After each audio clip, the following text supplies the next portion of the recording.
जय श्री राधे। पूज्य श्री सद्गुरुदेव भगवान के चरणों में प्रणाम। आज पूज्य श्री राधा बाबा कहते हैं, प्रेम की चाह यह बड़े सौभाग्य की बात है।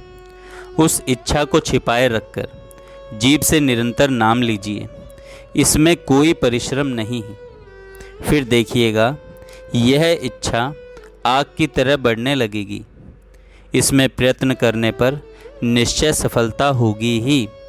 मन लगना कठिन है, ठीक है न सही, पर जीभ से नाम का उच्चारण तो चाहने पर अवश्य होगा। आप एक ही काम करें, शेष सब भगवान करेंगे।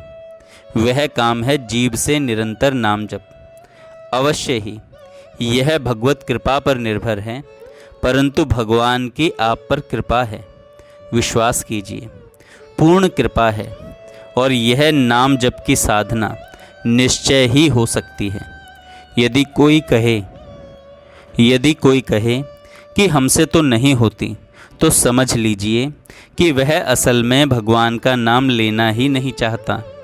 एक बहुत बड़े संत ने हमसे एक बार कहा था कि भगवान भले ही दूसरी प्रार्थना सुनने में थोड़ी देर भी कर दें, पर यदि कोई सचमुच चाहे कि हमसे निरंतर नाम जप हो और उसके लिए भगवान से प्रार्थना करें, तो यह प्रार्थना निश्चय ही तत्क्षण पूरी हो जाएगी। भगवत कृपा का भरोसा लेकर अपनी पूरी शक्ति लगाइए। शक्ति लगाने पर निश्चय ही नाम जप होगा। जो ऊंची से ऊंची वस्तु है, जिससे परे कुछ भी नहीं है, वह सब बिना परिश्रम मिल जाएगी। आप तो केवल एक व्रत ले लें। चलते फिरते, सोते जागते, उठते बैठते, खाते पीते, बस जीभ मशीन की तरह भगवान के नाम का उच्चारण करती रहे। फिर अपने आप सब हो जाएगा। सारी बात भगवान की कृपा से हो जाएगी।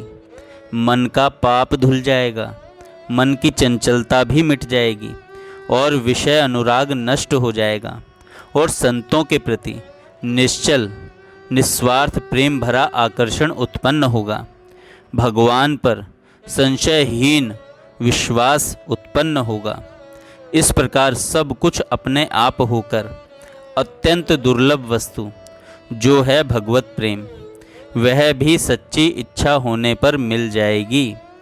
केवल एक व्रत ले लें, निरंतर जीभ से नाम।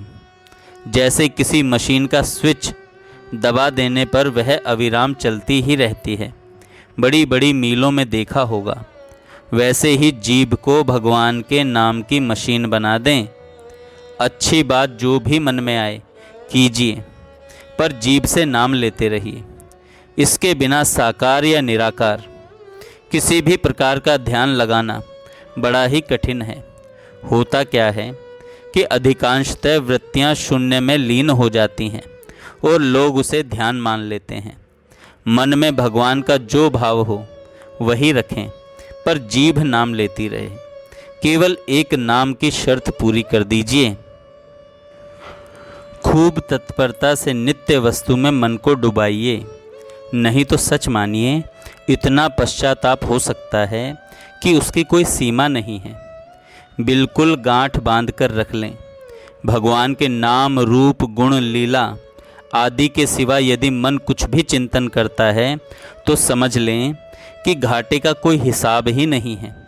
अभी पता नहीं लगता, अभी चेष्टा नहीं होती, पर इंद्रियां मरने के समय इतनी व्याकुल हो जाती हैं कि बिना अभ्यास भगवान में मन स्थिर होना बड़ा ही कठिन होता है।